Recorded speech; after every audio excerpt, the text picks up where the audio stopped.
সারা জীবন শুনেছি গাছে বেল পাকলে কাকের কি। বেল পাকলে আমারও কিছু না। কেন বলছি?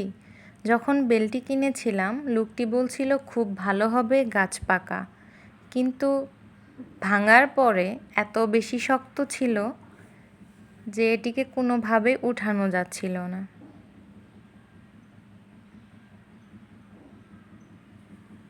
আসসালামু আলাইকুম সবাইকে। শেয়ার করছি বেলের শরবতের রেসিপি। আলহামদুলিল্লাহ, এবারের বেলটি অনেক বেশি সুন্দর ছিল। এর সাথে আমি অল্প একটু পানি যোগ করছি, ভালোভাবে হাত দিয়ে ব্লেন্ড করে নিচ্ছি। বীজগুলো ফেলে দিচ্ছি, দিয়ে দিচ্ছি অল্প একটু লেবুর রস। এতে সুন্দর একটি স্মেল এড হবে।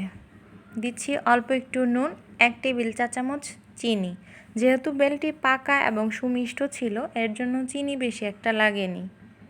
আপনাদের মিষ্টি অনুযায়ী কম বা বেশি করে নিতে পারেন। ভালোভাবে হ্যান্ড উইক্স দিয়ে মিক্স করে গ্লাসে পরিবেশন করে নিচ্ছি।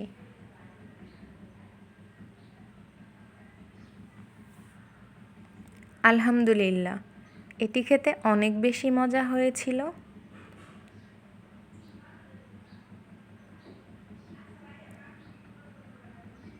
আপনি কি কখনো বেল কিনেছেন আর ঠকে গিয়েছেন? এরকম হলে নিশ্চয়ই কমেন্ট করবেন।